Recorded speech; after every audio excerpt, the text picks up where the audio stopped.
Indiana Sports Beat Radio, presented by Andy Moore Honda of Bloomington. Know your role and shut your mouth, you jabroni! Fires upfield into the end zone, and it's caught. Jelani Woods, touchdown! INDY! Yes. 43-point night for Tyrese Halliburton. How do you like that, partner? Galloway drives all the way to the hole, throws it up, got it! And Indiana's got their first lead of this contest. It's pretty simple. I win. Google me. Now, here's your host, Jim Coyle. Hello, everybody. Welcome aboard. It is Monday. I'm glad to have you. And speaking of winners, we've got one here, Greg Rakestraw from the ISB Sports Network, who is always a busy man, especially this time of year. There is everything going on in the world of Indiana high school sports. We'll get to Don Fischer today, as well as Travis will be joining us as well. So lots to talk about from over the weekend. Of course, the Super Bowl and all that. We'll get to that as well. But Greg from ISB, first of all, how are you, sir? How was your weekend? I'm good, my friend. It was busy as per usual. You know, it was kind of, I'm in this little pattern where my during the week is not too bad. I make up for it on weekends. So I had a 5-night stretch without play-by-play. I was in the midst of that when you and I were talking last Monday. Then I went triple header, and 2 pairing shows yesterday. So now I'm back to somewhat more chill mode for the next 3 or 4 days. Yeah, all kinds of things going on. The girls' tournament has started, and they're in the Seymour round. I mean, the Seymour. See, that just gave it away. Yeah. Jim's Southern Indiana roots. Because so many rounds of the tournament are played in Seymour that in select Indiana counties, the IHSAA postseason is just simply known as Seymour basketball. I think by the time that Romeo Langford got done, he had actually played like the equivalent of a full season of his career, like in the Lloyd Scott Gymnasium. So they're in the semi-state round. We're down to 32 teams left playing 8 in each of the 4 classes. Funny you mentioned that year of Romeo. He did play 3 straight weekends there with the sectional, regional, and semi-state being at Seymour's gym. So, and you're looking at about 30,000 people over those 3 weekends. But yes, you are correct. I'm a great part of my youth spent there at the Scott Gymnasium. So enjoyed it very much. But that is still part of the story, but girls basketball going on. You've got boys pairing show coming up, wrestling. It's all happening right now. It is. And this is one of the very busiest times of the year in the IHSAA. So, I don't even cover, things like, swimming, which are having state championships. So, for example, I'll get a little bit of everything this weekend. So I've got Pike and Lawrence North coming up on Friday night. Then I will head to Evansville because the wrestling state finals are there, which is a very big deal. It's a big deal wherever it's at, but usually it is in Indianapolis. And obviously it has been at, Cambridge Fieldhouse for the better part of the last 25 years. But because of NBA All-Star Weekend, they elected to move the state finals to Evansville. And there are wonderful, kind of pockets of wrestling fandom in this state. And it is a tremendously dedicated fan base to that sport. But that is that's not more the case anywhere else than in Evansville. The Ford Center probably is going to hold about 9,000 or 10,000 for that event, and they will sell out every session of that event. That is a big stinking deal. I liken it to like the Olympics coming to town. That's kind of the feel it has in Evansville. So I'll be doing that on Saturday night, and then it is back up the redneck Autobahn, as my friend JMB likes to say, on I-69 on Sunday. And then it's so a Southern Indiana guy said that, so it's okay that me, a Southern Indiana guy, can say that as well. And then it's the boys basketball pairing show at 5:00. And Jim, how about this for a Sunday? Purdue plays at 1, IU plays at 3, IHSAA basketball pairing show at 5, and then it's the NBA All-Star game at 8:00 from Cambridge Fieldhouse. Man, that's a full day's work and then some, then 2 or 3, without question. But yeah, you're right. Wrestling. I remember being in school, Floyd Central. They were always very, very good in wrestling. But Evansville, Modern Day, I remember always having a great program. And it's just one of those, dude, you want to talk about I hate to use this term, so please don't yell at me, but a man's sport, it's wrestling. Right. And I don't mean that in any negative way towards our female listeners. It's not about that. It's just that, man, if you're wrestling, you're competing, because I wrestled for 1 year. And there's a reason for that. And I loved sports. Trust me, I played every sport that there was. But man, I just felt like I'm like, wait a minute, all these guys been wrestling for 5 or 6 years. I was getting the crap kicked out of me, and I'm like, going, okay, this isn't going to work. But it is the hardest sport, I truly believe, without having been a swimmer, because I know that is also very demanding. Sure. But wrestling might be the most physically demanding sport on an individual. You know, I growing up in Lanesville, you know, Corden had a great program at the time, but that was really kind of it. And you mentioned Floyd Central; they're really good again.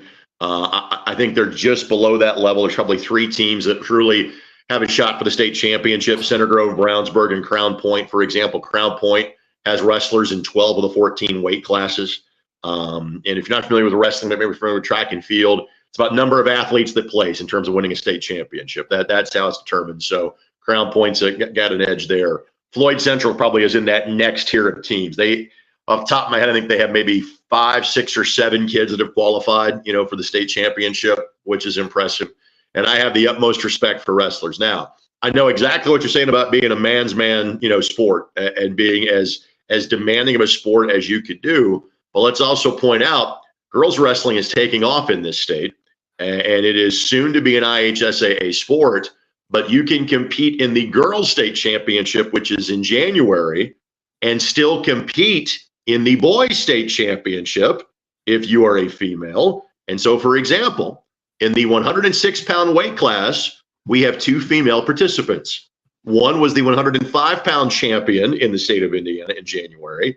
The other is the 110-pound champion from the state of Indiana in January. So There will be 2 female participants in the 106-pound weight class, and that has become somewhat typical to have 1 or 2 girls that can compete physically at that level. So just something to keep an eye on this weekend.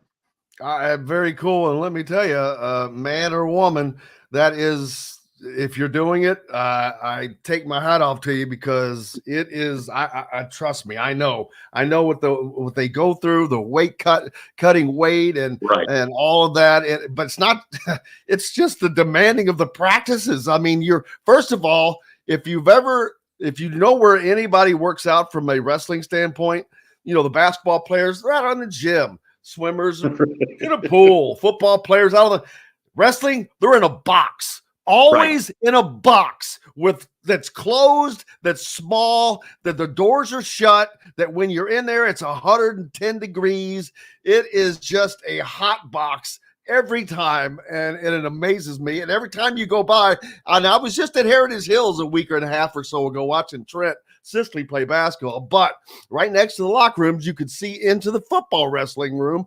And this is, you know, at night when a game is going on, and you can still see where they had to clean the mats. There was still more wetness there because of the sweat and the blood, sweat, and tears that goes into that sport, man. It is just amazing to me.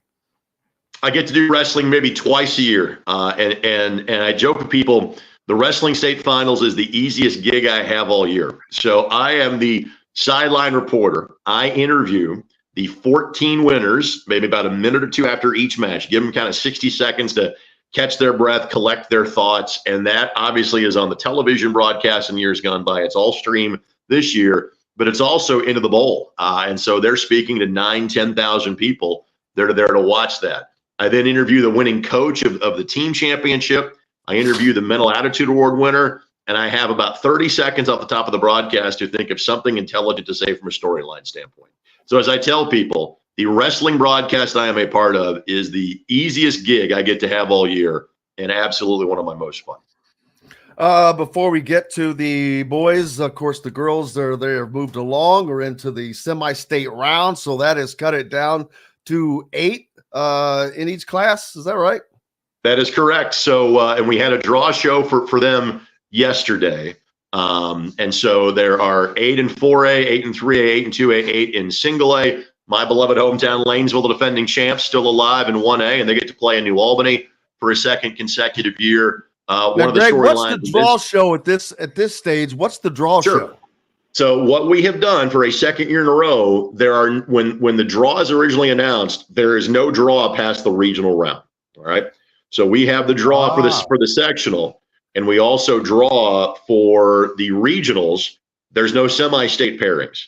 So basically, the 4 teams in each half of the bracket in each class, North and South, we have a draw show the Sunday before the semi-state to let them know, A, which site they're playing at, and then B, to let them know whom they are going to be playing. So there was a draw show yesterday for girls basketball for semi-state. There will be one for the boys coming up on March 10th as well, between the regional and semi-state rounds. When did that start? Last year. I like it. That's about as close, because there's been so much talk of seeding. Is this as close right now as you think we can get to seeding? You know, I think the first sport that's going to get seeded is football. And there is a proposal. The IFCA, the Indiana Football Coach Association, has talked about this a great deal. And I think that we are getting close to a decision on this in the next year or two.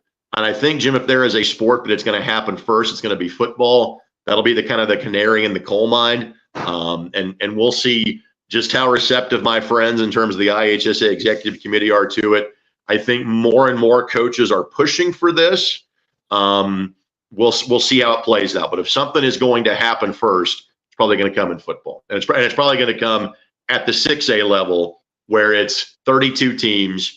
Right. You know, Jeffersonville, again, I keep referencing our shared home of Southern Indiana.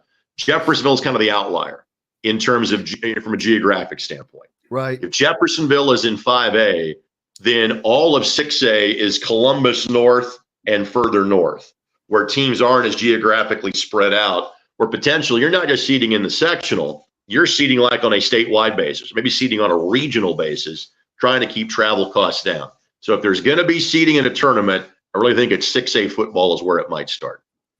I understand that and agree wholeheartedly. So coming up this weekend, you do have the girls semi-state. And where are we with that? All right, so different sites: Jasper, New Albany, Southport, and Shelbyville in the south. In the north, Frankfort, Logansport, LaPorte, and Huntington North. In the Indy area, from a 4A standpoint, Center Grove, Franklin, Lawrence Central, and Plainfield are the 4 teams that are still playing in the tournament, which means I think crowds at Southport Fieldhouse are going to be tremendous. Center Grove and LC are 1 and 2 in the state.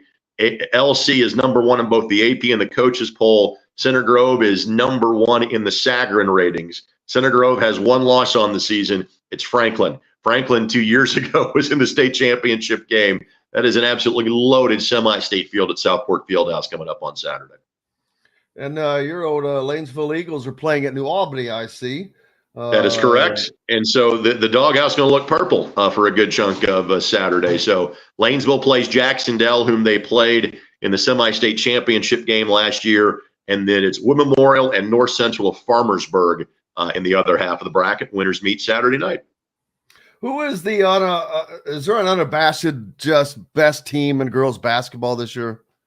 You know, in 4A, I think it's Center Grove and LC that are 1-2. You know, in 1A, Lanesville has a pretty significant gap between them and the rest of the group, at least from the Sagarin ratings. Lanesville's up to 30th in terms of all schools in the state. And the job that Angie Hinton has done there has just been tremendous. In 2A and 3A, it's probably the fields are a little bit more compact. But the parity that exists in girls basketball is very similar to the exact same things you say about boys basketball, where there is not a dominant team this year, just several very good ones, which means the February postseason has been really good from a girls' standpoint. I think the March one for the boys will be just as good, if not better. Absolutely. Looking forward to each and every bit of it, man. It is an exciting time, especially if you have, whether or not you have kids in high school sports, just a way to keep up with it. There's no better way than with Greg Rakestraw and the ISC Sports Network. Brother, I cannot thank you enough as always. I'm glad I gave you 15 minutes without talking about the Hoosiers. I know that commences now in the next segment of the show. But I'm glad my therapist or your therapist appreciates me providing some sanity into your life. You have no idea how much. And I even try when I start off with Don, I sometimes will just say, "Hey Don, how was your weekend? What did you get out and play any golf?" Or I try to find a subject other than, but not going to be probably not going to be a way to do that today, unfortunately. Good luck, buddy. That's why you're a pro. Rakestraw from the ISC Sports Network. Make sure you're giving them a follow, and that's how you can keep up with everything going on in the world of Indiana high school sports and more. Back with Indiana Sports Beat Radio and Don Fischer after this. We'll be right back for more Indiana Sports Beat Radio with Jim Coyle, presented by Andy Moore Honda of Bloomington. In the market.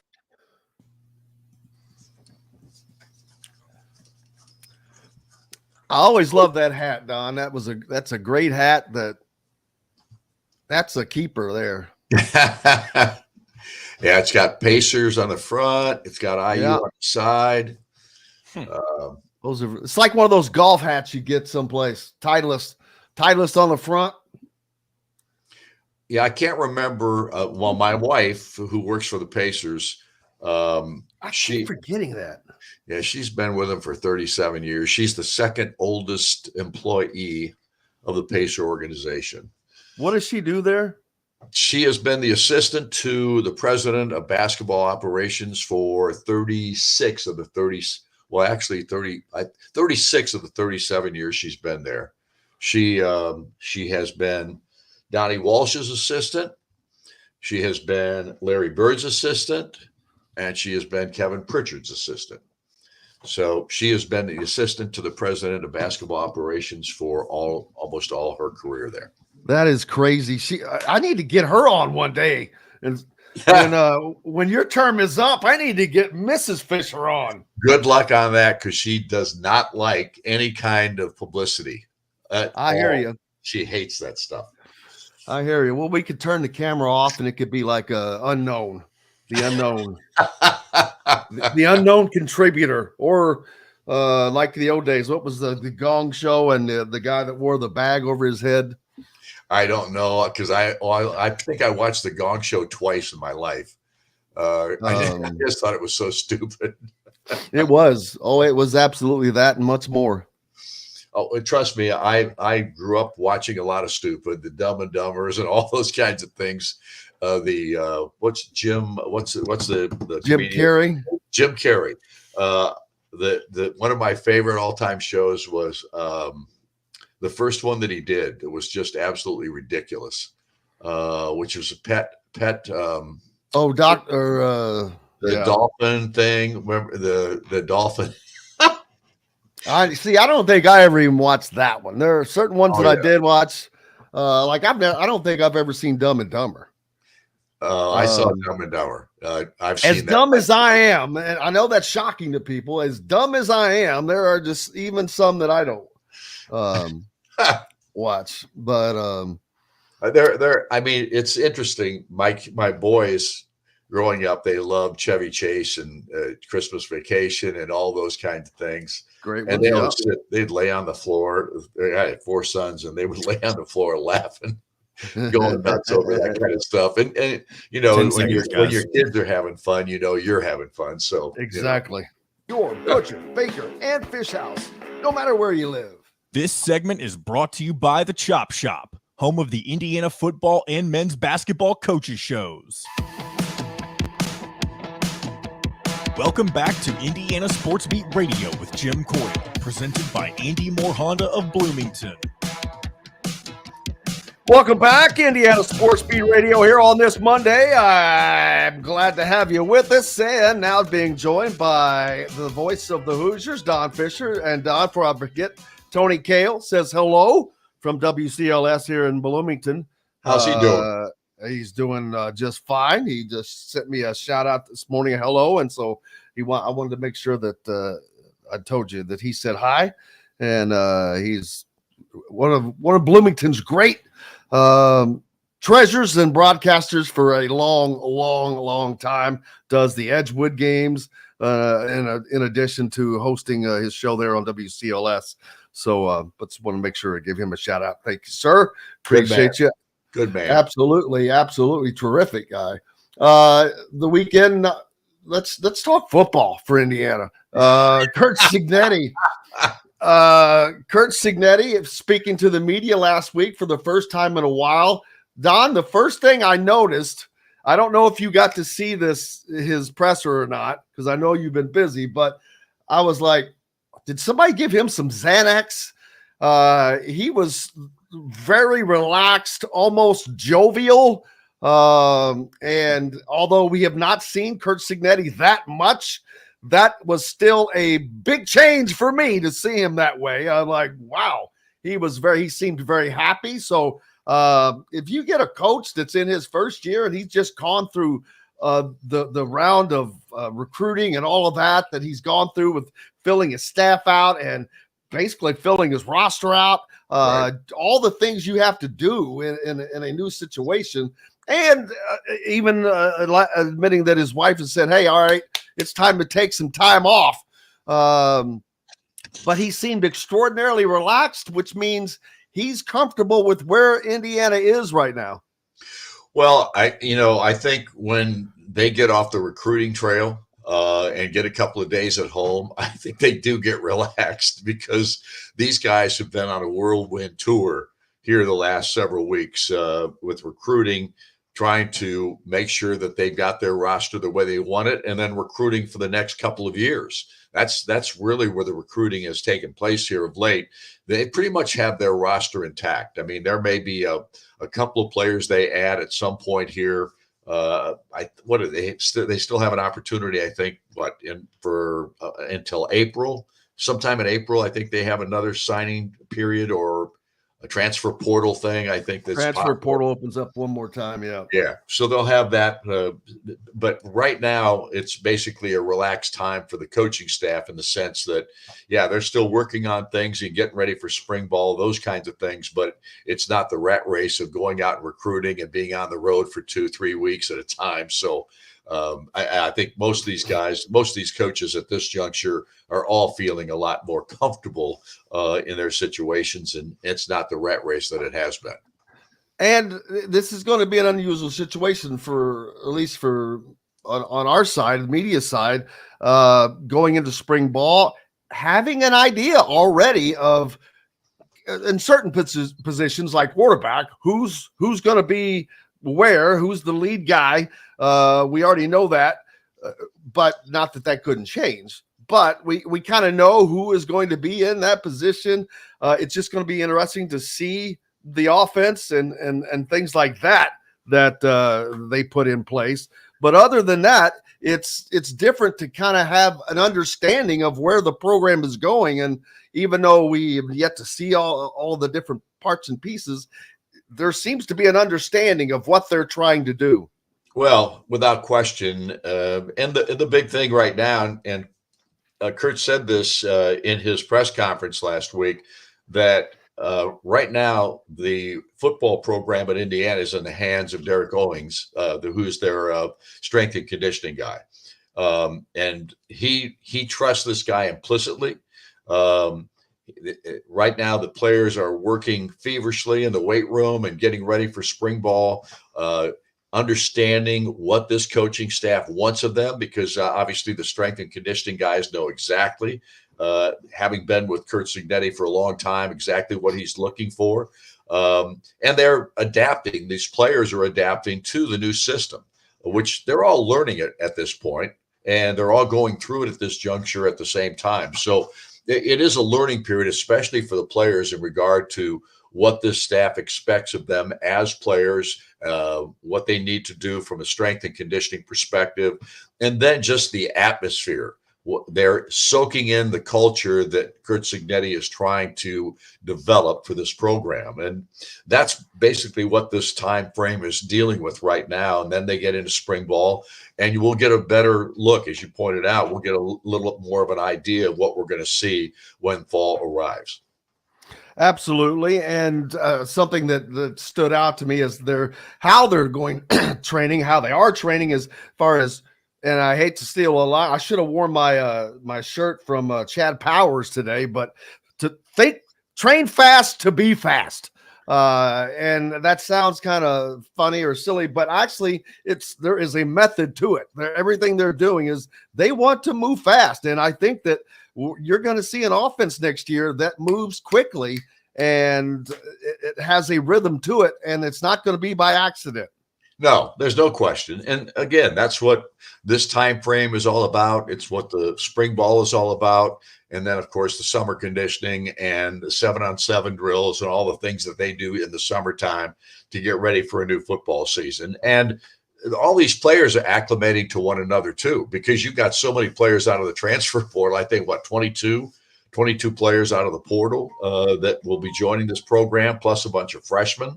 Many of those freshmen also will be involved in spring ball because of the fact that they can declare and have declared to come to Indiana for this semester. So it's going to be an interesting time. There's no question about that. I think everybody is excited about what they're going to see in the spring, and then certainly how it unfolds this fall when they get to fall practice sessions. Absolutely. And so there's no way I can, much as try, ignore everything else that happened this weekend. Indiana goes to West Lafayette, and Purdue just playing like we expected Purdue to play. The game was kind of tight early on, but all of a sudden Purdue just hits a stretch and they put separation between themselves and the Hoosiers. And that was pretty much how it stayed for the rest of the game. Well, think about this. With 6 minutes and 13 seconds to go in the first half, Indiana is down by just 4 points. Had played Purdue fairly tough, even though they let Braden Smith go crazy on them in the first half for 15 points. But when you look at that Indiana was in the ball game at that point, but what happened at the 6:13 mark? Khalil Ware picks up his second personal foul. Mike Woodson puts him on the bench, and the next thing you know, Purdue takes off, and they've got a 12-point lead at halftime. And then from that point forward, it was KD bar the door. Indiana had no answers from that point forward, and that's one of the issues that we've seen with this basketball team this year: the inconsistent play from half to half, from game to game. We have not seen any consistency hardly at all this season from game to game or from half to half. It just doesn't happen. They haven't played a full 40-minute game very often this year. You could probably count on one hand the number of games you could say that Indiana was consistently good throughout. It's just been a ball club that has struggled. Earlier in the week, they were playing horrible against Ohio State in the first half of that ball game, and down 18 to start the second half after I think Ohio State scored 2 or 3 quick baskets to start the second half.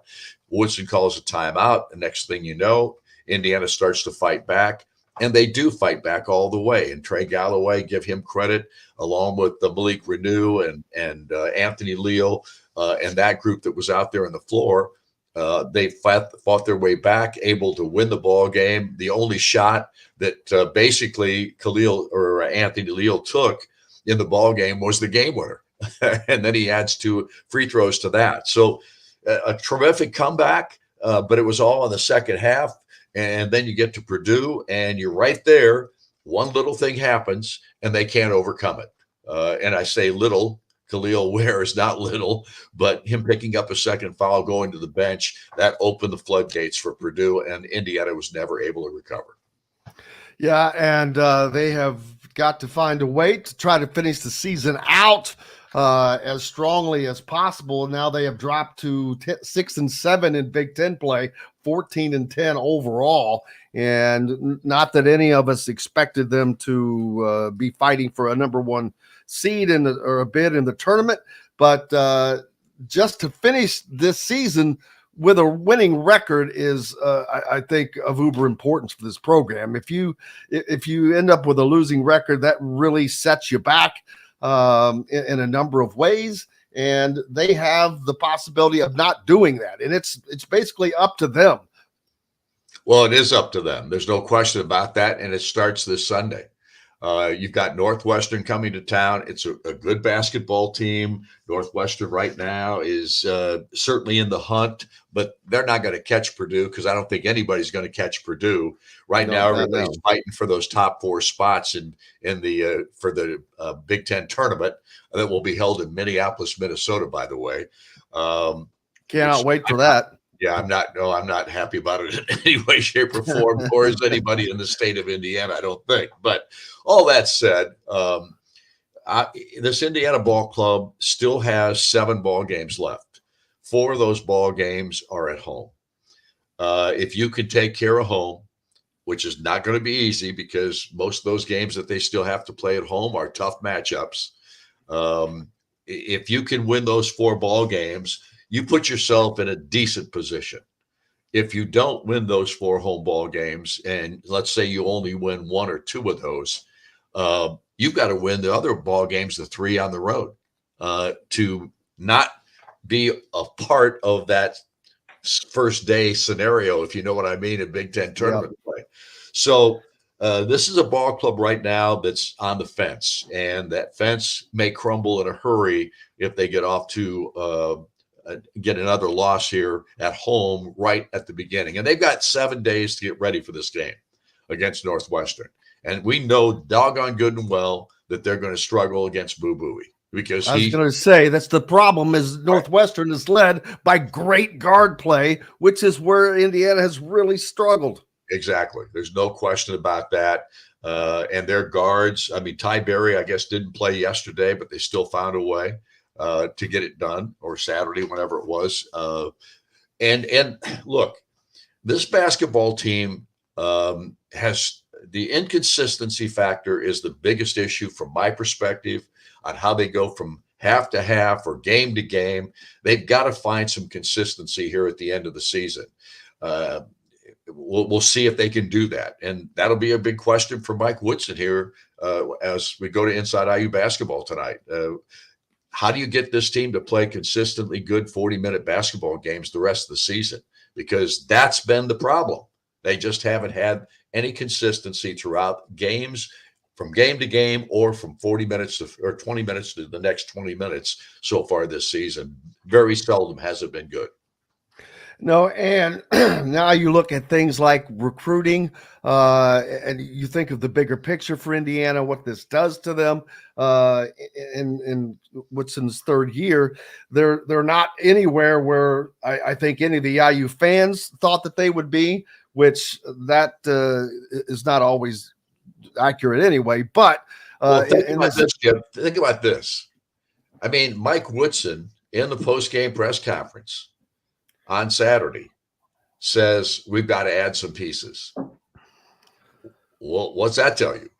I mean, that tells you he knows that his roster is not where it needs to be at this point. And I was stunned that he said that, but at the same time, I understand it. It's factual, but at this juncture of the season, well, I don't want to go there. All I can tell you, it was stunning that I heard him say that in the post game. Right. And it's something that we can all see. I mean, like with just Northwestern, a great example. Man, their guard play is just superior, and that's going to be a gigantic problem. Purdue, their guard play is not necessarily superior, but it can be. And if allowed to be, and Indiana allowed them to be at certain points. And that's what you just have to have. You just have to have the guys that can be superior when your other guys aren't being. Right. And Indiana has not gotten that play from the guard situation. It's been such an up and down thing with the unfortunate injury to Xavier. Then that really affects your point guard situation. You've got a guy in Gabe Cupps who is a great kid, but is not ready and was not ready to be thrust into the starting situation for a Big Ten team. And then you've had to move Trey Galloway all the way around to different places. And it has just not been an optimal situation for this roster. Yeah, I mean, people could say, well, if you're talking about injuries, that's an excuse, but it's a reality too. There's no question about that. And that's where Indiana's at right now. We'll see if maybe they can get somebody Maybe X can get back here before too much longer. You'd love to see him back for the Northwestern game. That would really help. But at this juncture, you've got to do what you got to do with the players that are available. And that's where this team's at right now. Absolutely. And tonight you are back at Chop Shop for Inside Indiana Men's Basketball with Coach Mike Woodson for the first time in a week or so. So get back out there, and I'll be out there to have normally my Reuben. They took it off the menu, changed it around a little bit. Not happy about that. I have to see what I can get done. Well, you got to talk to Mikey. I'm telling you, I'm going to have to see what I can get done there. But looking forward to seeing you out there tonight, Don. All right. Thanks, Jim. Appreciate your having me. Thank you very much. The voice of the Hoosiers, Don Fischer, joining us here on Indiana Sports Speed Radio. We're back with plenty more right after this. We'll be right back for more Indiana Sports Beat Radio with Jim Coyle, presented by Andy Moore Honda of Bloomington. If you're looking for a home. Okay. Well, yeah, it's not about benching. It's about getting better players. He needs to recruit over. Yeah. Gabe Cupps should have been recruited over. Actually, there should be a transfer portal guy that fills. Actually, Gabe Cupps is a good kid, but he is not. That's not who they should have brought in. That's not the guard that should have been brought in. You know that was an original Lil Rhodey recruit. Oh, you want to talk about something that's hilarious? Lil Rhodey's team was on over the weekend playing UMass, and there was a shot. So I stopped it on TV where Lil Rhodey's doing this.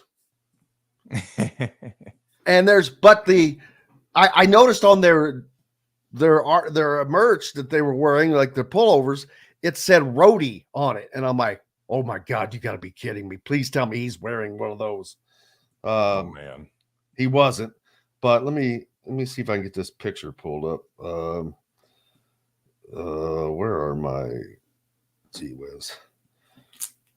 Kind of funny. Oh, pull up some Mike Woodson sound if you get a chance. So I tried the sound, and there's not an official one. There's only the ones that we got, whoever recorded it.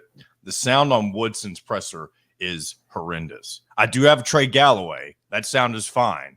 But the one on whoever recorded Woodson, the sound on it is terrible, and we can't. Okay. But again, I do have a Galloway quote. I'm going to have to listen to that. That's something that I've been not happy with.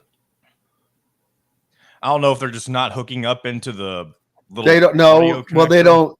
Well, they don't even use my. No, they don't. They refuse to listen. Number one. Number two, they got these. Everybody has Apple, and I'm not sure exactly how to get that accomplished there. What am I looking for? Oh, here. Looking for someone with Archie Miller. That. Lil Rhodey. Lil Rhodey. All right. First of all, look at his picture. Yeah. It's like he heard me. Now look at this. Look at the. Doesn't even look like him. Look at. Here, we got to come back from break. Over his right shoulder. Over his right shoulder. Oh, I do see that. That is interesting. All right, Lil Rhodey. For 36 months on a 2023 Honda Ridgeline. Go to AndyMooreHonda.com and get more to your door. This segment is brought to you by Remax Advanced Realty, Indy Home Pros team by Cheryl Sizemore. Welcome back to Indiana Sports Beat Radio with Jim Coyle, presented by Andy Moore Honda of Bloomington.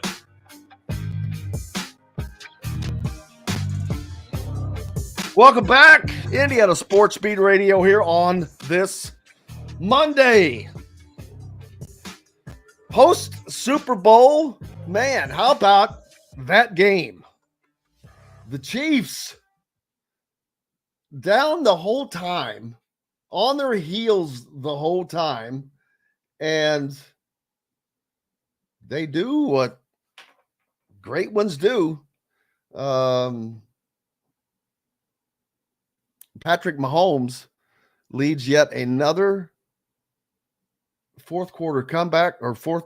Not just, I mean, there was kind of it happened twice, I guess, right? Did they think one of only two quarterbacks now to win a Super Bowl in overtime, and obviously that other one being the guy that he's chasing, Tom Brady. And the only guy to win, the last team to win back-to-back Super Bowls were the Patriots 20 years ago. Yep. With Tom Brady and Bill Belichick. And also they're chasing the combination of Mahomes and Andy Reid. Speaking of which, did you see the Travis Kelce bump of Andy Reid? The one of him screaming in Andy Reid's face. Well, yeah, Andy Reid was like he was, into something else talking, and all of a sudden got blindsided by Kelce, and he was like, what the F? Which I was like, whoa, dude. And then I noticed a tweet this morning that Dan Dockett sent out that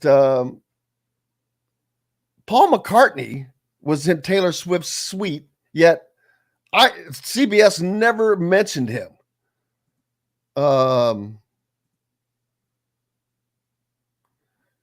It's just they kept showing her and the dancer or her dancers or whatever the crap that was. And first of all, the constant cheering every time I'm like, dude, stop, please stop showing that crap.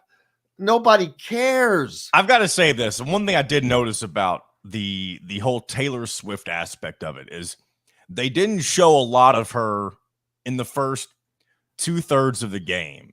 And for good reason. The Chiefs weren't really doing anything during that point. But once I realized that the Chiefs were, doing what they do and Mahomes was making his comeback, that's when you kind of notice, like, you know what? We're going to take advantage of this. We're going to show the excitement that Swift and her posse up in her box are experiencing as they try to come back and win this thing. Because that's when the Chiefs really didn't have a lot to cheer about up until that point. So they did a good job at not making it about Taylor Swift for the majority of the game. They didn't just show her to show her, I would say.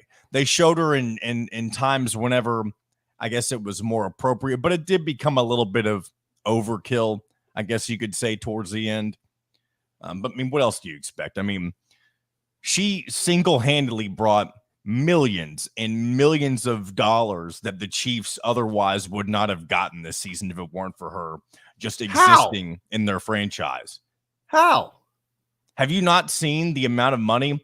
And I'm not even just talking about ticket sales. I'm talking about merchandise. The amount of people watching their games. People are coming to watch it. This is the Super Bowl winning team. Oh, yeah, of course. I'm not talking about the Super Bowl specifically. No, I'm talking about their throughout franchise. the season. They don't need her to sell tickets. This is a team I wasn't talking about tickets. I'm talking Bowl. about the money that she has brought into the Chiefs franchise in general since she has shown her face. I'll pull up numbers for you if I can find them. I think these are all estimated numbers. That's the problem. They're estimated. So yeah, I just, here we go. Front Office Sports reports that Taylor Swift has generated more than $330 million for the NFL and the Chiefs since she began attending games. But see, they don't. How do they attribute that? It depends. I don't know what it all encompasses. Exactly. This is some kind of BS. I know no one wants to talk about Taylor Swift for more than a few minutes, but like, why would this not be real? Why would this be exaggerated? How can you ignore the fact of what she is bringing into the NFL? The fact that we're giving it airtime right now is a disappointment to myself. You brought it up first. I didn't say a word. I said as a disappointment to myself. Trust me, I blame. And we no can put one. it on the back burner right now. Then, if you want to. Back burner, I think we throw it in the dump and leave it there, and instead talk about the game. It was not a great game. The turnovers. It was very Big Ten West like. Felt like a Big Ten West football game, if you ask me. You know what? You're not far off. It was, well, there was a lot more offense than an Iowa game. But the even whole in that first half, it felt like nobody. The only play worth talking about from the first half alone was the trick play by the 49ers where Christian McCaffrey barely was able to get in worked. the end zone. It was wild. But it was just the turnovers. That was the issue. I'm like, and the Chiefs were just looking not good.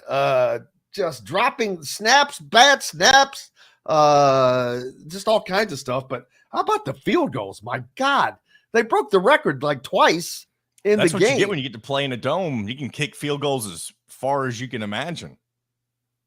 Hey, Ike, listening to us live from Serbia. Missed his live shows for a month. Nice to be back. Great to have you in Serbia. That reminds me, I was looking at, and appreciate you very much. Trust me. I was going through the numbers of where people listen to us from and watch that don't have the fortune of either being down in Evansville listening on ESPN 97.7 The Ref, or up in the region on 1230 AM 104.7 FM WJOB, the voice of the region, or over in Fort Wayne on 1380 The Fan and 100.9 FM. Everyone else generally watches or listens on YouTube. And what is now I daggone it. Tallinn it was the city, and now I'm Estonia. Tallinn, Estonia. Whoever, there has to be more than a group of people there, but whoever you are, let me know, because it's like the 13th biggest group of listeners, and I'm like, you got to be kidding me. May not be quite that high, but it's in the top 20, which blows my mind. Tallinn, Estonia. So Shout out to Estonia. Crazy. But appreciate, and shout out to Serbia. A lot of great basketball goes on there, peeps. A lot of great basketball players have come from there. It's amazing to me too. Real quick, did you do any betting for the Super Bowl? Did you put any parlays together, any prop bets? Zip, nada, nothing. I haven't placed a bet in so long I couldn't even tell you. So when I do talk about betting on here, don't think that I'm like this mad crazy bettor. I generally I forget, and because it's not, something that it's of great importance to me, and I know that that's not Alan the Cash Man doesn't. Hopefully, he doesn't hear that. He does a great job of getting you set up for those bets, and I think part of it is you get kind of busy, and then there's just too much going on. So, but big shout out to everybody. Thanks for everybody jumping on the Andy Moore Honda hotline, which is crazy full. Ryan, new name there. Let's see. Asking, do you think that Trey Galloway and Gabe Cupps are the starting guards next year? Absolutely not. First of all, as Don Fischer just said, Mike Woodson has acknowledged they need pieces. Well, welcome to reality. Yes, of course. That's something that we've known all year long for the rest of us. The guard play for Indiana is just absolutely, atrocious. When you compare it to teams like even Purdue, whose guard play is not great, but it's perfectly complementary. And when you don't need that, that's fine. That's all you need it to be, is complementary. They have a piece that is going to give you between 18 and 30 a night. So you don't have to have Boo Booey playing guard for you, but you have to have guys that, whether it's Braden Smith or Fletcher Lawyer or Lawrence Jones, any of those three guys can go off on a given night for Purdue, which is what they have to have for them to be successful. if Purdue is going to have any success in this tournament this year, those three guys have to produce on a regular schedule. We know that Mount Edie you're not going to stop him. It's going to be, it would take a miracle for something to slow him down for Purdue. But Purdue is going to have to get a regular cycle of good performances from one of those three guys. And it's hard to imagine not getting that from one of those three for them as they go through this tournament this year. To me, this is it for them. This is the end of the Mount Edie era, which I know they don't probably think that, it's a big deal, but it's a big deal. It's going to be a big deal. Not that they're going to fall off the face of the planet next year because they have decent players, but they don't have Zach Edey. They don't have Zach Edey. They have a 7-footer, but he's not Zach Edey, who is a 2-time player of the year. So, when you have Mike Woodson talking about we need to add pieces, if you're a member of the team and you hear that, that can't make you feel great, but it's the truth. You're caught between telling the truth and, but it should be, it should be a wake-up call to current players. You're not good enough. Pick up your game. Your game's not good enough. Pick up your game. You have to be better. You have to be way better to be a part of what's going to go on in the future. And I think that has to be known to players, because whether it's Trey Galloway or Gabe Cupps or Anthony Leal or CJ Gunn, who all have remaining eligibility, and you would think coming back with another year and all the experience they're going to have that they would have a leg up. No, far from it. It is going to be Mike Woodson's job to recruit over these guys for next season. And that's going to be something they haven't done.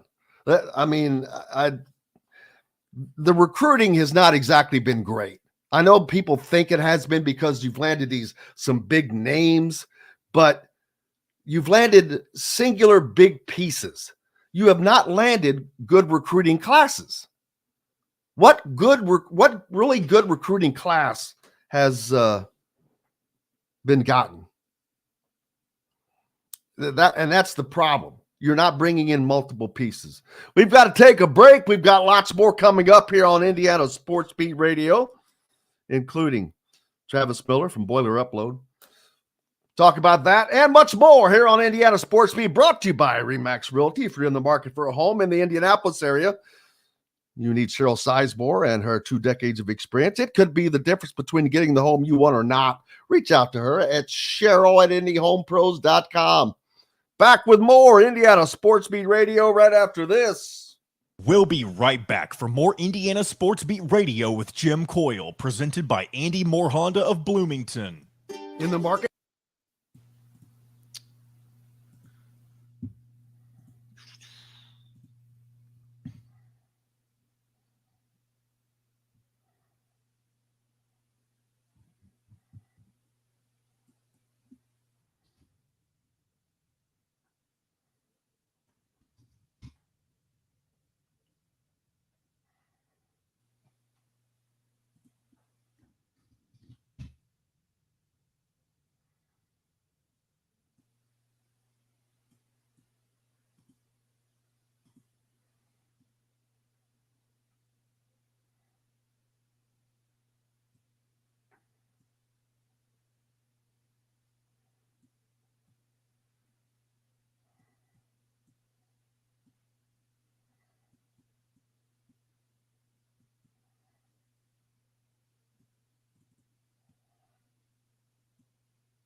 How about a Fun Day Monday caption contest? I don't know what that is. I'm sitting at well, you know what? I need to crop that. I need more coffee. We got about a minute and a half.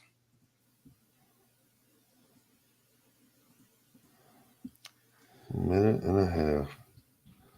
Minute and a half.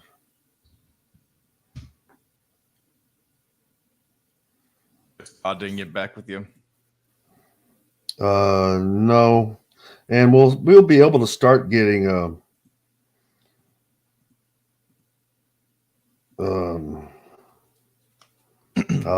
damn it, I got another coffee.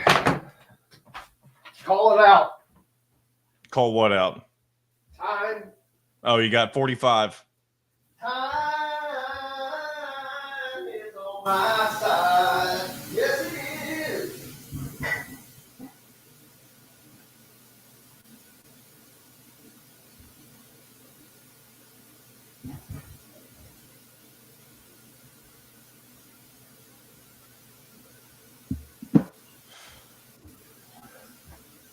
Time is on my side. Yes, it is. Here we go. Views of the golf course. Contact Amy Rhoda with Rebesco Real Estate for additional information. 812-583-0919 or go to mystonecrestliving.com. That's mystonecrestliving.com for more details. This segment is brought to you by the Ugly Grouper. Welcome back to Indiana Sports Beat Radio with Jim Coyle, presented by Andy Moore Honda of Bloomington.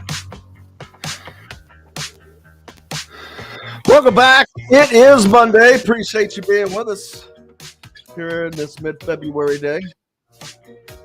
Hope everything is well for you. Travis Miller joins us in a little bit. We'll talk some Big Ten basketball from over the weekend. Of course, it was Super Bowl weekend.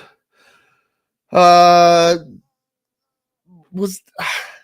that a good game to watch? Because I found it kind of boring.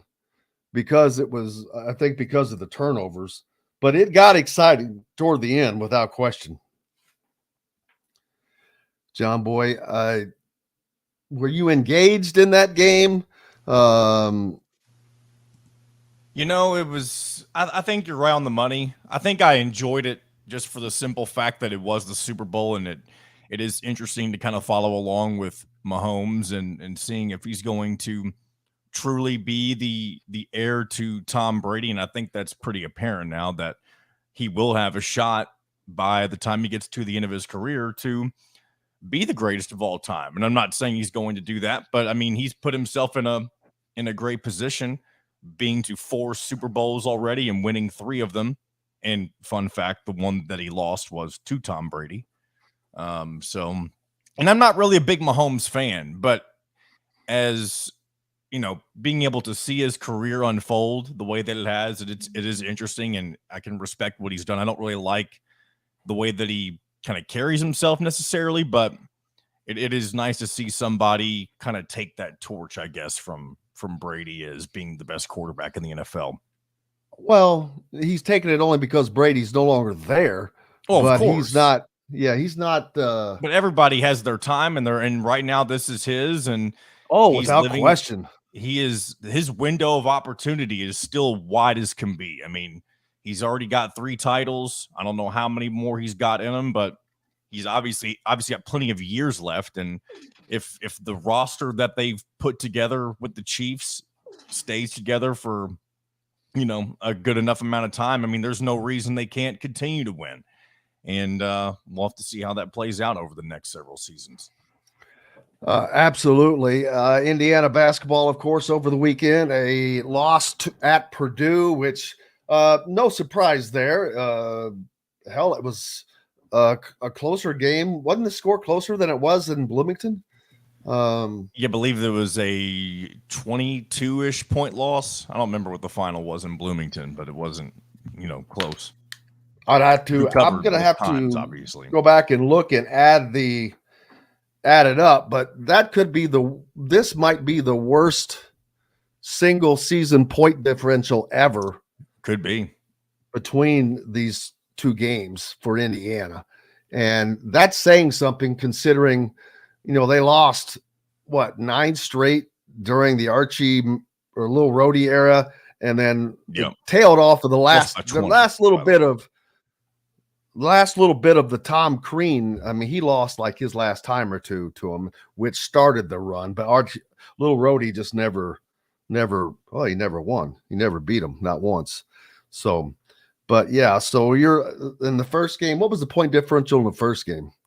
It was the record. I'll pull that up here in just a moment. Well, it was a record at home. Yeah, record at home. They lost by 21 at home to so a total of 41 points. I'll have to go back and add that up when I have time to other seasons.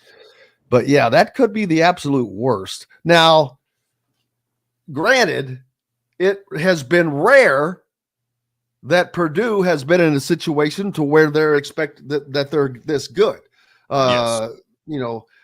We're only, I don't know, 2-3 years removed, or maybe 2 years removed from their first ever number 1 ranking ever. Yeah. They have not been to, and I'm not knocking on Purdue, but they have not been to a Final Four since 1980. They've only been to 2 in their program's entire history. As good as they have been in the Big Ten, they're not good outside in tournament play. Not been to a Final Four since 1980. 44 years, people. So, I don't want to be, I'm going to sound like some IU homer, and that's not my goal, but I'm like, while Indiana has not had the success that Indiana is accustomed to, they've still been to a Final Four, and half of that time they went to a Final Four in 2002, which is, seemed like forever ago, which it has been, but that's still half the amount of time that Purdue has been. So, but it is Purdue's time to beat their chest, but they have to do something this year. Yeah. Getting to the Final Four is probably enough, because as hard as it is to do that now, but I don't know. This might be their shot at winning a national championship, because they're out without question going to be they're one of the few teams that I think that, well, I shouldn't say few, but one of the teams that can win it all, just because they're the only team that has a situation, and the situation is Mount Edie. No other team has that. No other team has this singular guy who is the 2-time player of the year that is going to that has and will produce game in, game out. And you know that. He's not stoppable. He has not been stoppable by virtually anybody. So that's going to be there. No other team has that from any position. It doesn't matter if you're talking about a guard or a forward or a center. Nobody else has that. Not Houston, not UConn, not Auburn. They've got great players. And that's the difference, I think, between them and Purdue, is everybody else has better ancillary players than Purdue. Purdue is just going to need their ancillary players to play just well enough 6 games in a row. And that is going to be the telltale sign for them. I think that's fair. The one thing that I worry about for Purdue is their struggles in the first weekend of the tournament, just in general, in the past several years.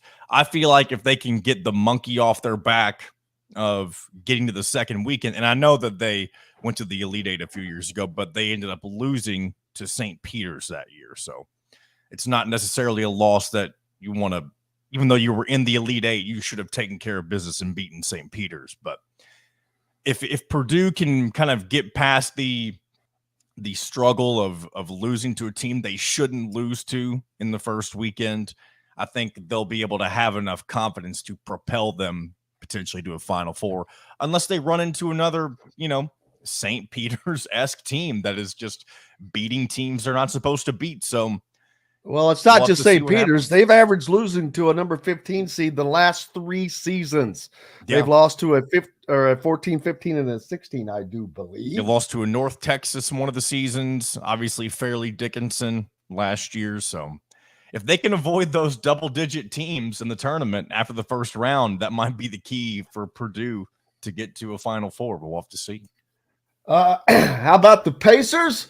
A big win for them over the weekend. On Saturday night, they beat the Knicks in New York at the Garden, Madison Square Garden, 125-111. That was after a home loss to the Warriors when they were here. The Pacers have won actually 3 out of their last 4. They beat the Hornets 115-99 on the road. They then came back home, got a win over the Rockets 132-129. Lost that game to the Warriors up at Gainbridge, and then knocking off the Knicks, which the Knicks are rolling, man. So again, a nice win for the Pacers as they try to keep pace with what is going on in the playoffs. Haven't said that for a minute.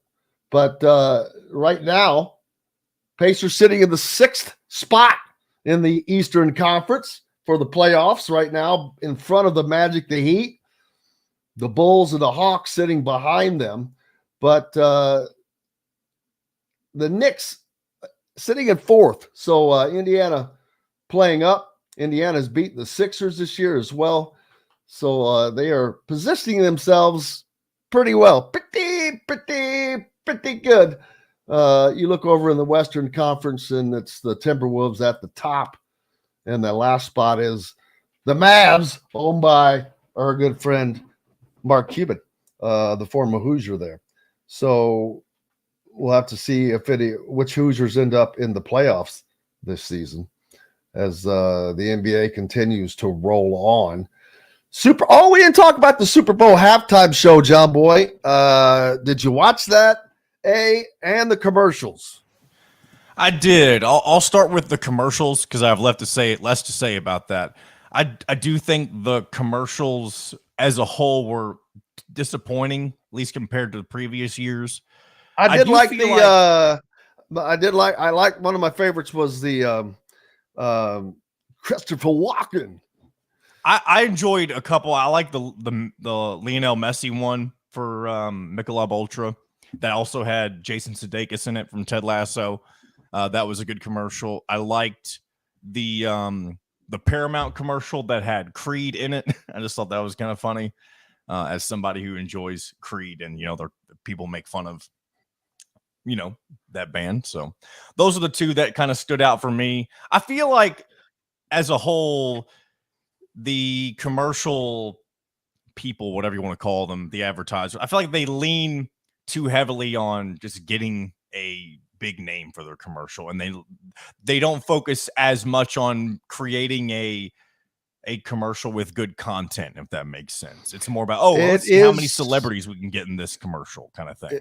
They are definitely more celebrity driven now, without question. There were so many of those spots that all had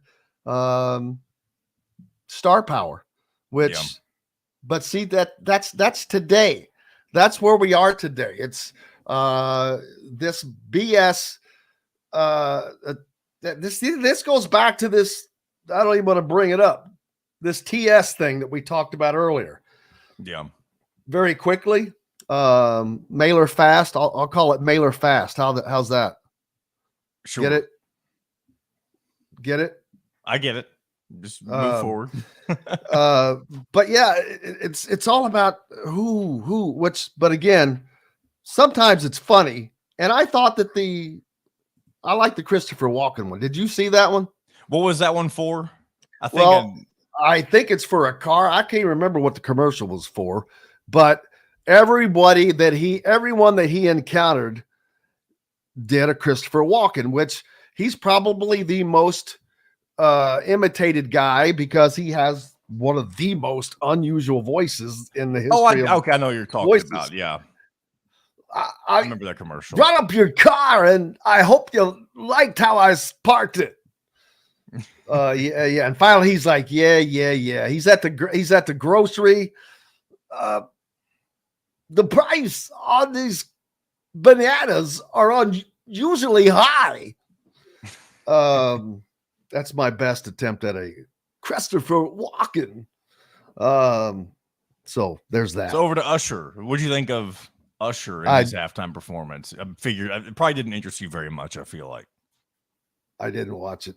You didn't watch the halftime show. I thought it was a good halftime show. I watched a couple of minutes of it, and then I'm like, what else is on right now? I thought it was a good performance. And again, I feel like this halftime show catered to particularly millennials and maybe older Gen Z. Just because that's kind of the era that he was most popular with. And, our R&B isn't for everybody. And I know his R&B style is a little more upbeat. So it's a little more, I guess, enjoyable for the casual listener. And I enjoyed it. I thought he put on a good performance. I like the guests bringing on Lil Jon and Ludacris. And then he had a duet piece with Alicia Keys that was pretty good. So, and also one thing I did appreciate about compared to some other halftime shows recently, you could tell that there wasn't any lip syncing going on. There were backing tracks if you're familiar with what that is, but there wasn't any lip syncing. You could tell that Usher was actually singing into his microphone, whereas opposed in previous years recently, I feel like there was a lot more, helping out from the backing tracks on the vocal side of things, if you know what I'm saying. So I thought it was a good show. It wasn't the best, wasn't the worst. It was what it needed to be, which was good enough. Yeah, I'm sure it was. I'm not cracking on it or saying anything bad about it. It's just not. It's not my. You know me. I'd rather have seen AC/DC or something. Dude, AC/DC would rock that place. You're not wrong. AC/DC's never done a halftime show, correct? So I know, and it's like it's almost too late. You've lost Malcolm Young. You've got David Johnson, who's having hearing issues. But dude, they got to get Angus Young up there before it's too late. Are you kidding me? Can you imagine seeing Angus Young going across that stage? I mean, that's one they missed out on, in my opinion. The window of opportunity to have AC/DC on might be passed, but hey, it's not completely passed, but it's certainly that window is closing without question. Russell's talking about warming up towards Dusty May. They had a tight game for Florida Atlantic over the weekend. As I saw, they were taking on the road the Wichita State. That game went to overtime, but the Owls able to pull out a win and actually had their largest lead in the overtime period, which was crazy. I mentioned Lil Rhodey, his team was playing on TV against UMass. They lost to UMass over the weekend. That was also Saturday. But there were some college basketball games going on. Women as well. Iowa lost at Nebraska. And Caitlin Clark, just like 8 points short of the scoring record, held scoreless in the fourth quarter by Nebraska. But she does hit 1,000 assists for her career. She's one of only 6 women to do that in NCAA women's basketball. And there are a lot of things about Caitlin Clark that are kind of irritating. But there are a couple things that I do like. First of all, the fact that she's got 1,000 assists. She's one of only 6 women to ever do that. So that means a lot. Number one. Number two, she doesn't wear all that makeup and fake eyelashes to play a game. That is a pet peeve of mine. So I got that out. And so, but they end up taking the L, and she'll come back home and set that record in Iowa City. But we've got Travis Miller joining us up next to talk more Big Ten basketball and college basketball from over the weekend. Right after this. We'll be right back for more Indiana Sports Beat Radio with Jim Coyle, presented by Andy Moore Honda of Bloomington. Formerly, let's see. Morning, Mackenzie Travis. Holmes. Morning. What's up, man?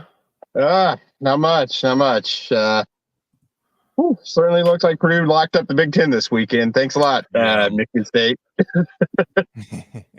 Who'd they beat? Illinois? Yeah, Michigan State beat Illinois, and Wisconsin's in free fall. So what the F with Wisconsin? I think I've never seen a team that was right there and right toward the end battling and all of a sudden it's like somebody just stepped on their knuckles and kicked them off the mountain. I think Nebraska broke them, honestly. I mean, they were up 18 at halftime on Nebraska in Lincoln, and they've done absolutely nothing since. And I don't even think they played that poorly against Purdue. But my goodness, you lose to Michigan and Rutgers in back-to-back games after that? Yikes. Wow. Kentucky lost to Gonzaga at home. That's their third. Fun fact about that's the only time since the 60s that Kentucky's lost 3 straight home games. And Gonzaga sucks. That may have put them in the NCAA tournament, though. They needed a signature win like that. Yeah, they're a decent team. They've got good computer numbers. Basically, as long as they don't lose to anyone else they shouldn't lose to in their league, which, is a very weak league, then they'll probably be fine. Yeah, they still got to play St. Mary's and I think San Francisco. Santa Clara. It's either San Francisco or Santa Clara is the other two teams that are kind of challenging in their league. But yeah. I don't get how Gonzaga never got an offer for the Pac-12, back when because they don't play football. Yeah. You could have been basketball only, though. I mean, like Notre Dame did with the ACC. Football is where the money is. And so if you don't play football, you don't help a conference unless they're an all basketball conference. It's like the Big East. Football's where the dollars are. That's where Butler got Notre Dame was able to get what they wanted because they didn't join the ACC for football, but they committed to playing games against ACC teams or enough of them or something like that. 5. All right, here we go, guys. 20 seconds. 2023 and 2024 Honda Pilots, HRVs, CRVs, Honda Ridgelines, payment free for 90 days, or get 0.9% APR financing for 36 months on a 2023 Honda Ridgeline. Go to AndyMooreHonda.com and get more to your door. This segment is brought to you by Reynolds Family Dentistry in Sellersburg. Welcome back to Indiana Sports Beat Radio with Jim Coyle, presented by Andy Moore Honda of Bloomington. Welcome back, Indiana Sports Beat Radio here on this Monday. Thank you so much for being with us. Appreciate you. Travis Miller from Boiler Upload joins us now as a big weekend of college basketball. We'll get to Indiana, Purdue, but Kentucky lost at home to a Gonzaga team who's not horrible. They're 4-2 on the road, 18-6 overall, but they're really they haven't done a lot this year. That is a gigantic win for them.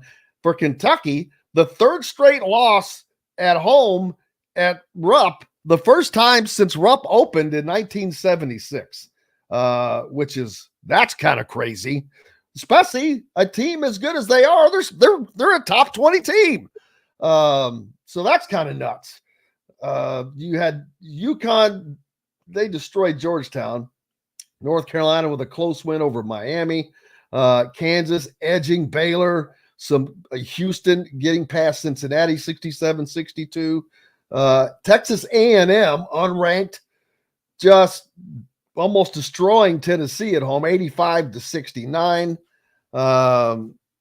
And there was one other. Gee whiz. Oh, Wisconsin. What the F is up with Wisconsin? They are You talk about a team in free fall. Wisconsin was probably, Travis Miller, Wisconsin was probably a play away from putting themselves in a position to possibly win the Big Ten Conference from Purdue, and they weren't able to make that happen. And Purdue gets that win, and that just really changed things. And, buddy, they are just in a free fall. 4 straight losses. Yeah, 4 straight losses. And when you consider where Purdue was trailing Northwestern by 5 the night before, Wisconsin collapsed and lost in overtime at Nebraska, and then the 2 of them played that following Sunday, there was a very real possibility very late in that Purdue Northwestern game, now almost 2 weeks ago, that Wisconsin could have been leading the league by 3 games right now. And then just, I have no idea what happened. They fell apart in that Nebraska game. They lose at home to Purdue. I don't think they played too poorly against Purdue, but they had some opportunities and weren't able to convert in that one. And then you go on the road and you lose to Michigan, who had not shown any signs of life whatsoever until that game. And you lose at Rutgers, which I know Rutgers is a good defensive team, but they have struggled. You don't just lose. Yeah, they lost that game big time, 78-56. Yeah, giving up 78 points to a, very bad offensive team in Rutgers. I don't know what's wrong with them, but they got to figure it out. I mean, they were ranked 6th 2 weeks ago. Now they're probably going to be out of the top 25. I was going to say they're 11th. They were 11th before this current AP top 25, which that comes out. Is it out yet? I think it comes out about 1 p.m. today. I was going to say, yeah, it's not out just yet, but man. And then Michigan State, they're on a rise. Shocker. Michigan State playing well late in the season, making a run, not a run to win the Big Ten title, but making a run nonetheless, as now they just continue to rise up the Big Ten standings. And before I forget, Florida destroyed Auburn, number 12 Auburn, 81-65. So all kinds of upsets this weekend. But looking at the Big Ten, man, it's Purdue, of course, but just really surprised at Wisconsin's drop, number 1. But Michigan State, they are 1 game out of 3rd in the Big Ten right now and 2 games out of 2nd. Yeah, they're going to have to. I mean, they're going to have to get a lot of luck to get back in and win the Big Ten. But they're going to be a team that's right there at the end. They do not play Purdue until the 3rd to last game of the regular season. They have to come to Mackey Arena, and they have not won in West Lafayette in, I think, like 10 or 11 years. I mean, Purdue's dominated them at home in the last decade or so. But, I mean, that's a team that has a lot of talent. They probably got back on the, they're pretty secure, I would say, to make the NCAA tournament. And as we've seen from Tom Izzo, all he's got to do is get in the tournament, and he can cause some damage. So I look for them to be a challenging out. I think they're done playing Wisconsin. I think they're done playing Illinois unless they have to go to Champaign. I can't remember correctly. They only have Purdue once, so they're not going to win the league, but they're going to set themselves up, and they can play themselves into a pretty decent seed at this point. Yeah, no one's going to win the Big Ten other than Purdue. Let's be clear about that. But they don't care about that. They just, at this point, they just want to do what they're doing right now, playing better basketball heading into the tournament. Indiana and Purdue went at it for the 2nd time this season, this time up in West Lafayette, and it was a 20-point win for the Boilers, which no surprise there, although it was a relatively fun and close game up until there was a moment in the first half, and I was like, what just happened? They let Purdue just go on this run, and it was like they were just sitting there spinning their wheels in mud, and some unforced errors, but they just can't get done what they need to get done, especially 3-point shooting. They shoot Indiana shoots 25%. Purdue was 8 of 21 for 38% on the day. Neither team can shoot a free throw. Indiana 60%, 9 for 15. Purdue was 21 of 33, 63%. What the hell's happened with college basketball players? Free throws are not that damn hard. They have not gotten. Here's the thing. The 3-point line has been moved over the years. I understand a difference in percentage of connecting there. The 3-point line, the same thing it has been since 1905 or whatever you want to go back to. Nothing has changed. The basketball, the same size. The rim, the same size. Nothing has changed other than the guys that are shooting this. And I just don't think that, there's either I don't know that they're completely focused when those guys are at the line. I mean, there are certain guys that shoot well, but then other guys are like, yeah, that's a crapshoot. Yeah, and I think right now Purdue's just going through a bit of an ebb there. They've been a pretty decent free throw shooting team all season long. Edie, for being as big as he is usually a very good free throw shooter, and that's he's like needed. 70% shooter. Yeah, and if he's getting to the line 10 times a game and he's shooting 70%, I mean that's something you want to see. But he will go through some streaks where he'll miss 4, 5, 6 in a row, and then he'll dial in and he'll hit like 12 in a row. So I just think it goes in ebbs and flows. If you're a Purdue fan, that is one concern, that they're, as a team, kind of struggling right now. I know they got a ton of free throws against Northwestern, but they missed a lot against Northwestern. And if there is one weakness there, Trey Kaufman-Renn has struggled from the line for his entire career. And if you want to put a guy on the line, he's the guy to put on the line, honestly. I noticed that the other day. Not very good shooter. And as a matter of fact, he's just not a really good shooter, period. What is his what does he bring to that roster? Because there's so many, they have so much talent, with whether it's Mason Gillis, the guy, I can't think of his name right now. Caleb First. No, but he's another one that fills in there. But there's one other one. Maybe he's a 2 guard. I can't remember. I'm not talking about Lawyer. But Kaufman-Renn is just like, he's kind of an odd man out when he's in. It's like he's just filling some space for a minute. And he's had some really good games. He had a fantastic game against Illinois. I think he was close to 20 points in that game. And he's a good rebounder. He's good back to the basket. He's not Edie, doesn't have Edie's size, but he likes to play on the low block and can work guys that way. So I think that's what Matt Painter wants out of him. And he can step out and shoot the 3. He shot it relatively well. He's only taken like 1 or 2 a game sometimes, but he has shown he can hit it. And I think what Painter is kind of doing now is he's the starter out there, but you got Mason Gillis as the finisher in that spot. And Gillis honestly is one of the best 6th men in the Big Ten, if not the entire country. He would start for how many teams and play 30 minutes a night. So I really think that it's kind of a hybrid role there, where you have Kaufman-Renn is working things early and Gillis is working them late. But if you'll notice, early in the second half, Purdue made a concerted effort those first few possessions against Indiana to get Kaufman-Renn the ball on the low block and get him some work. And that was good to see that they're kind of trying to see how they can get him involved a little bit more, because it is an interesting experiment running 2 post-heavy players like that, Edie and Kaufman-Renn, like it's 1984. Like it's 1984. I guess that's better than like it's 1999. But so coming up next for everybody, what's up next for Purdue? Let's check their schedule coming up.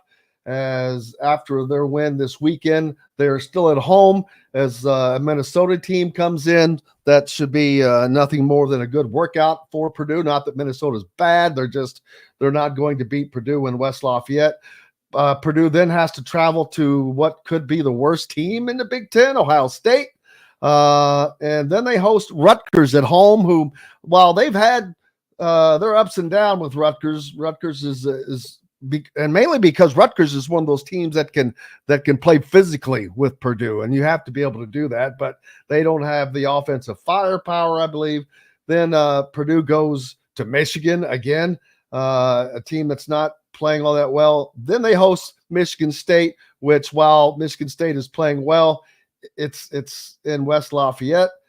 Purdue travels to Illinois. That's probably before hosting Wisconsin for their last game. So the only game I even see Purdue having a challenge in the rest of this season is when they travel to Illinois on March 5th.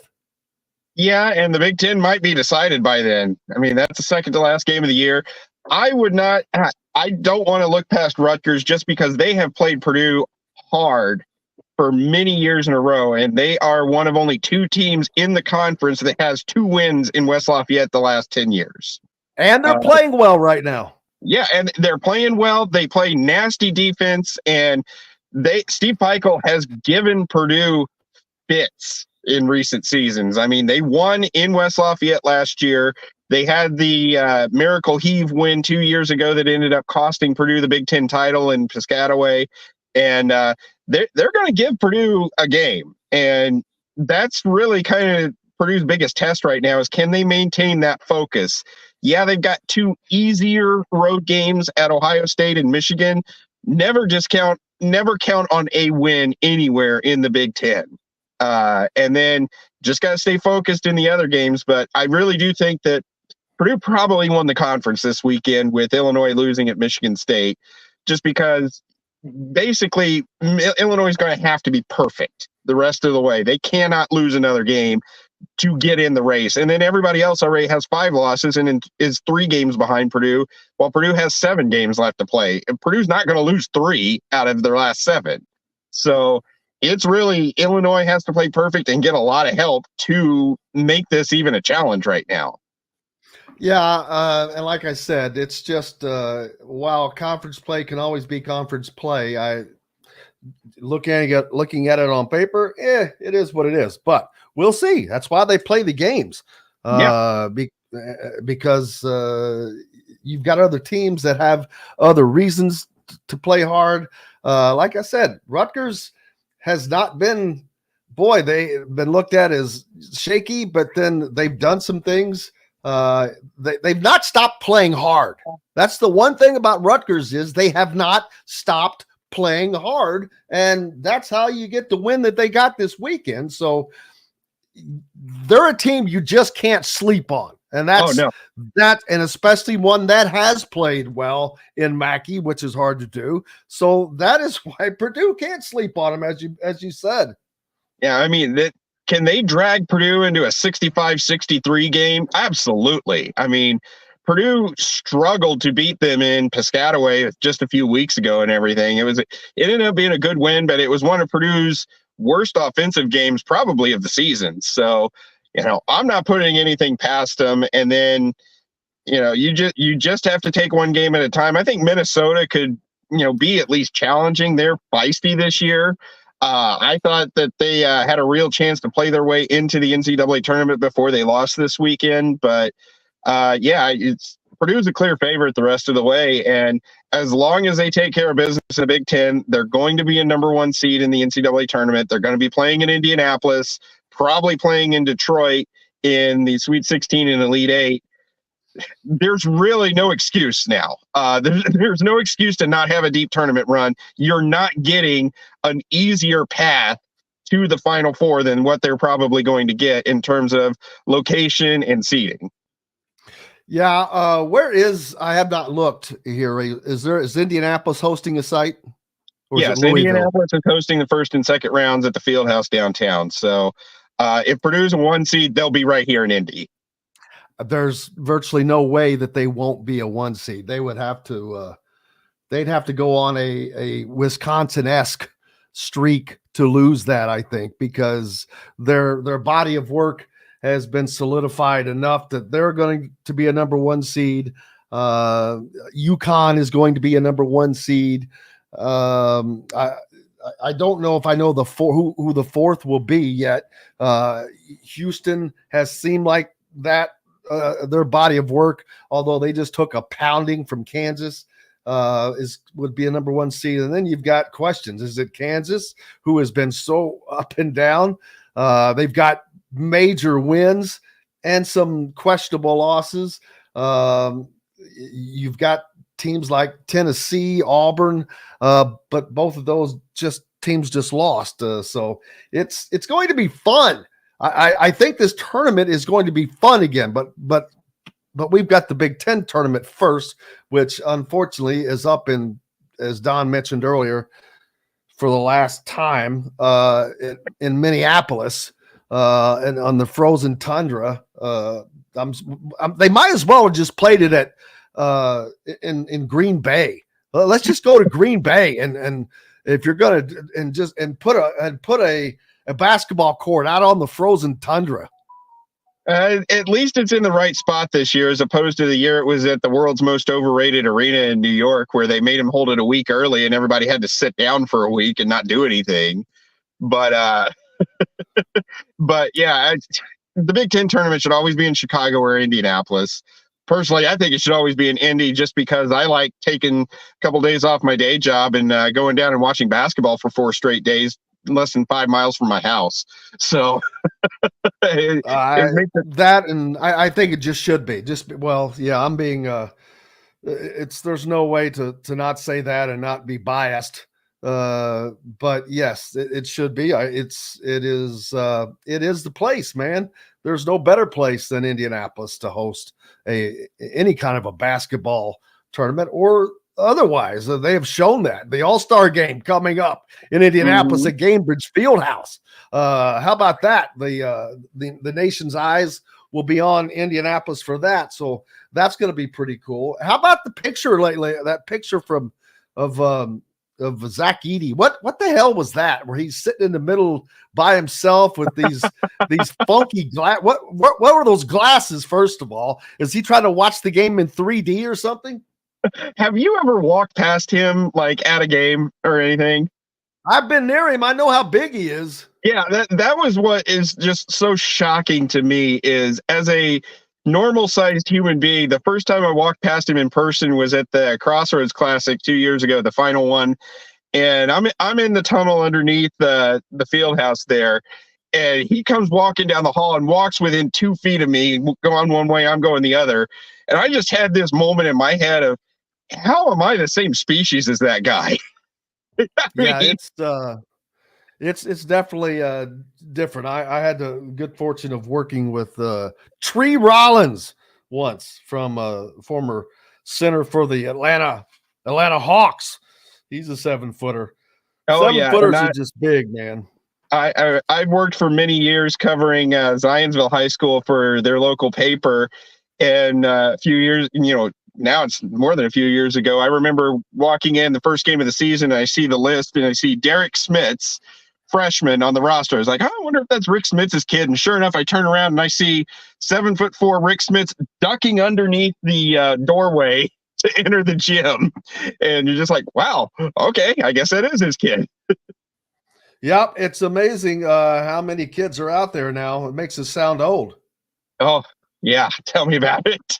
We've got to take a break. Appreciate you for joining us here on Indiana Sports Beat Radio as always. And make sure you give Travis a follow at Boiler Upload, and keep up with what's going on in the Big Ten, especially if you're a Boiler fan as well, because they're going to be making some obviously, I think they're going to make some kind of a run this year, regardless of where it ends or does not end. We will see. Does Purdue win a national championship this year? I know that you cover them and follow them, and first of all, that's a question that does not have there's no way you can actually answer that question, because none of us know what the hell is going to happen. But there has been no other time in this run. The 2016 team did not have the dominance that this team has, although they had Jaden Ivey, which was a much different player. They didn't I was talking about this earlier. They have Zach Edey, and Zach Edey is Zach Edey, and Zach Edey is going to be Zach Edey every damn time. Mm-hmm. You're going to get a minimum between 18 and 30 from him every night, and you know that. There is no other team in the country that has a player, guard, forward, center, bench rider, it doesn't matter, that they know they're going to get that from night in and night out. And that gives Purdue such a gigantic advantage to me. But they have to count on somebody, either Lance Jones or Braden Smith or Fletcher Lawyer, to step up as well every night. One of those three guys has to step up every time as well for them to win 6 games in a row, in my opinion. I have learned not to count a single thing when it comes to Purdue in the NCAA tournament. I will not believe that they are in the Final Four until their semifinal game tips off in Phoenix on April 6th. That is the moment that I believe Purdue can make a Final Four, and not a single second earlier. So, anything can happen in the tournament, as we saw last year. They are coming off of the worst tournament loss in the history of the NCAA. I mean, there's no worse loss in my book. This was a worse loss than Virginia to UMBC, because at least UMBC just got red hot from 3 and took advantage of the fact that Virginia struggles offensively and cannot come back on teams if they fall behind big. Purdue had the most dominant player in college basketball last year, and he got taken away by Fairleigh Dickinson, and the guards crumbled. So anything can happen, but on paper, yes, I agree. This is the year. You've got Jones, you've got Smith, you've got Lawyer. They have been consistent. They have been better this year. I think the addition of Lance Jones has been tremendous to this team with what he gives in attitude, in scoring, and defense. He fills in a lot of holes that were, surprisingly there last year that they didn't realize until that FDU game. And you saw it against Northwestern 2 weeks ago. They're down 5. They need a basket with 2.5 minutes to go. What happens? Lance Jones hits a 3.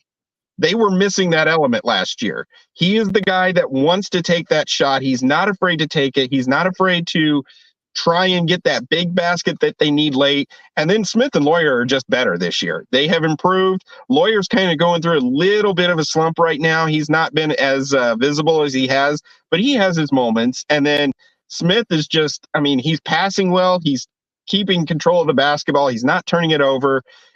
He just was driving the lane with impunity against Indiana there to start the game, and he was the reason that game flipped in a hurry, because he just kept getting to the basket.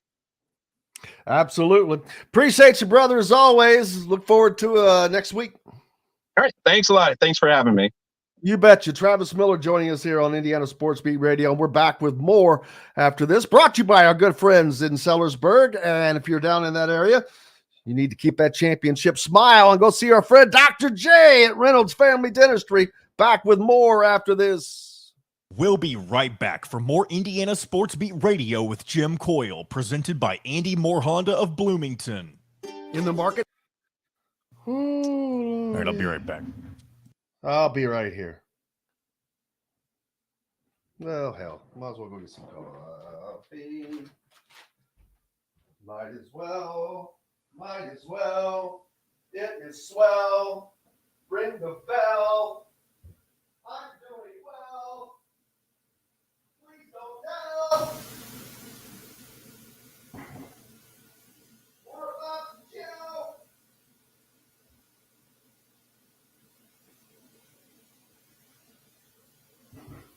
Which made me yell.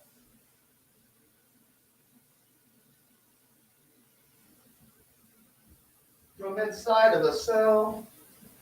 Man, I can't believe I thought of all those matching words.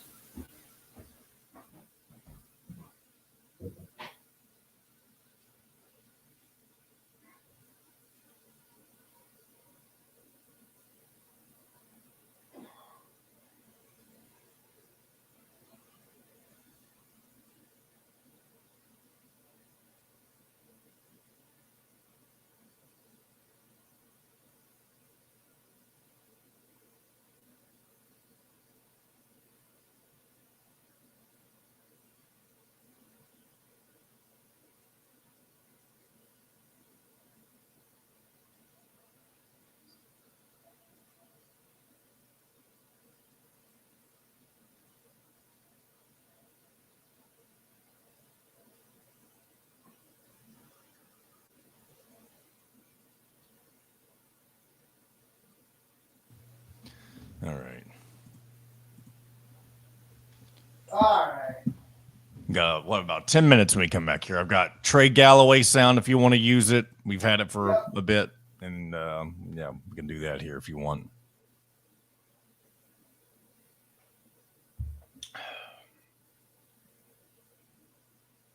Yep. Yep.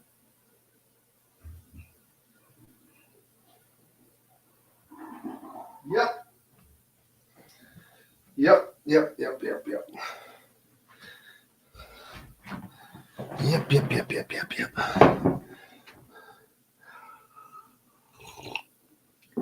Oh, there now. Oh, Howie wants me to plug the pod. Yeah, well, I'll do that if you want me to, Howie. Check out Out of Touch.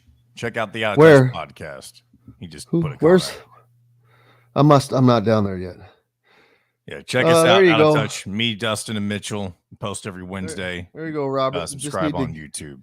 Out of Touch Media. Get this hump. Apparently. All right, here we go. A part of the Wild Food Group is your butcher, baker, and fish house, no matter where you live. This segment is brought to you by Bubba's 33 in Clarksville and Evansville. Pizza, burgers, beer. Welcome back to Indiana Sports Beat Radio with Jim Coyle, presented by Andy Moore Honda of Bloomington. Hey, welcome back. Appreciate you being with us here on this Monday. Thank you so much. And Howie wants us to plug John's podcast. That's right. Hey, I'll take any opportunity I can get. Yeah, check us out. Out of Touch Media on YouTube. How did you come up with that name? So back whenever Dustin Schutte was on the show regularly, anytime we would start the show without you, and it was just me and him, we felt like our segments, we would just kind of go off the rails and we would kind of talk about whatever the hell was on our mind sometimes. And so, see, that's great. There's nothing. I find that not out of touch, but well, so it came, the Out of Touch, I guess, title itself came from, like, we would try to avoid the sports conversation sometimes and just kind of go our own direction. So check us out real quick, and I'll hand it back over to you. Out of Touch on YouTube and Spotify. We'll also be putting on Apple Podcasts soon. Also, Mitchell Page is a part of the podcast as well, former Indiana football wide receiver. And we talk all things sports related, non-sports related. We kind of go all over the place, and it's usually about an hour long. So if you want more of us, first of all, thank you. I can't believe you would. But if you want more of us, check us out. We'd greatly appreciate it. And you can hit the hotline. Send us a message, 502-830-9195. And you can be a part of the show that way. So, yeah, check us out. Anything else? That's it. You sure? I'm just kidding. I'm just taking the opopportunity while I'm kidding. Just kidding. I was looking for a comment that I just popped up, but I started, but I lost it. She was, who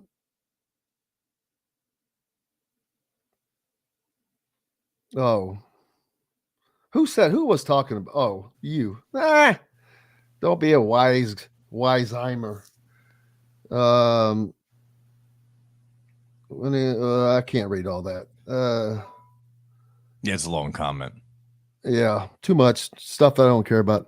There was one that tagged on it that I just had popped up that you'd taken off. But while you're looking through that, let's go ahead and hear from Trey Galloway. Yeah, that's right. Comments. So Trey Galloway spoke with the media following Indiana's loss to Purdue, and let's hear some of what he had to say to the reporters. They just lost our intensity and our focus. I had a bad turnover to start the half, and it kind of just spiraled down the line with all of us, and it kind of showed.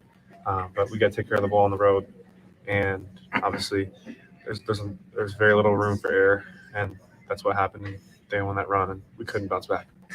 You guys scored on the first 5 possessions of the game. What was working early that didn't continue throughout the rest of the game?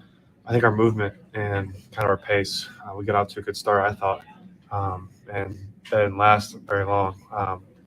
So that's on us to kind of just remind each other to keep moving it with pace and keep doing the little things that we are able to get easy shots, and we're getting pretty easy ones. So we got to do a better job of that in the second half and down the line in the first half.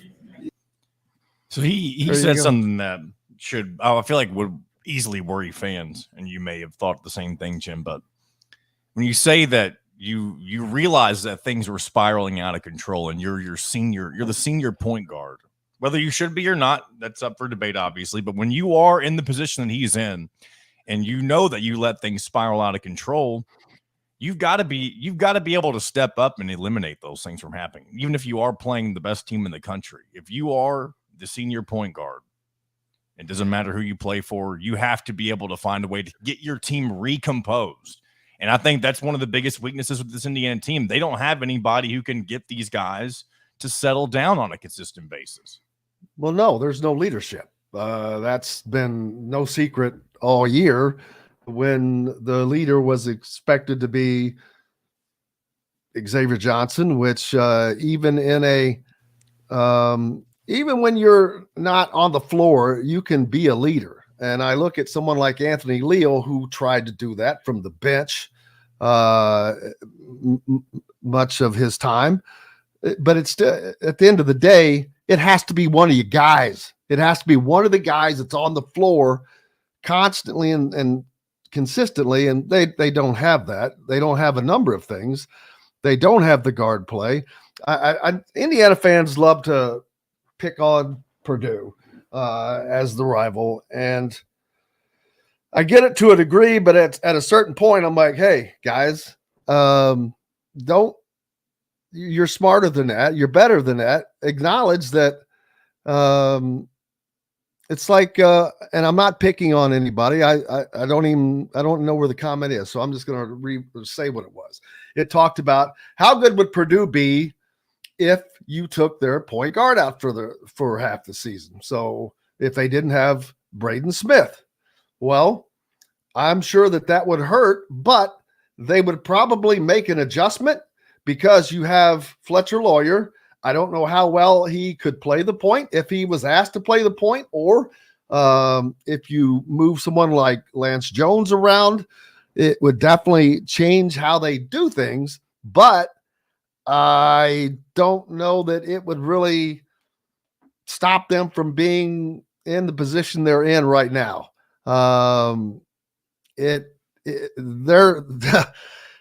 They still have Zach Edey, and everything goes through Zach Edey, but they have other talents around them. Lance Jones, Fletcher Lawyer, Mason Gillis. It's not that they are devoid of talent that is producing. And that's the thing. Maybe they're not quite as successful, but I still don't see that I still see them winning the Big Ten personally. If that had happened. It would, but we can't predict that. We don't know. But it is what it is. But IU fans are just going to have to accept the fact that Purdue is a good team. They're a good program right now, and it is what it is. And Indiana is not. Indiana, not only is their team not good, the program is not good. It's not going in the right direction.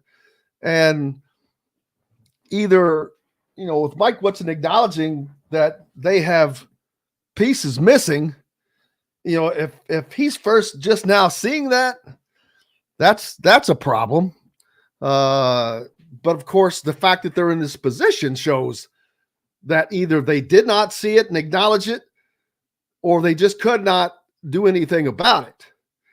I'm not sure which of those two it is, but I think it'll be. We've talked about this plenty of times, and I don't mean to interrupt, but I do think it bounces off of your point. But I do think this offseason will be very telling. I mean, if he's that aware now at this point of what needs to be done and what's missing from this team, if he's able to put together the roster that he wants to have or thinks he doesn't have a choice next year, his job rides on. Yeah, of course. But you're exactly right, and I agree with what you're saying. Not only, but his job rides on this offseason, getting the pieces that they need, because you're not going to have Kalel Ware next year. I don't know that you're going to have Mackenzie Mbako, and that doesn't mean that he's going to the NBA. I don't know. Yeah, I mean, the transfer portal, you never know who's going to be on the roster next year. Exactly. But you have to bring in the guys you need. You can't have open scholarships, especially when you have needs. And Indiana desperately has needs. Purdue had one spot and they filled it, and they did it with Lance Jones. But hey, man, it was another great day. Thanks a lot to Greg for joining us from the ISC Sports Network, as always. Don, the voice of the Hoosiers, Don Fischer. Travis Miller as well from Boiler Upload. John, the producer, for keeping us between the white lines. And most importantly, thanks to each and every one of you. And thank you for all the BD wishes. Tried to ignore that, not because of you guys, but just for me. But I am sincerely appreciative of each and every one of them and grateful. And look forward to doing this all again tomorrow when we'll continue along. And on the program tomorrow, Mike DeCourcy, Chronic Hoosier, and whatever else we can scare up. Until then, I'm Jim Coyle. Go out and have yourselves a great day. I will see you on the radio. Thanks for listening to Indiana Sports Beat Radio. Be sure to subscribe to our YouTube page for more clips and team coverage of Indiana basketball, football, and more. You can also find full episodes and tons of other content on thehoosier.com. We'll see you next time for another edition of Indiana Sports Beat Radio.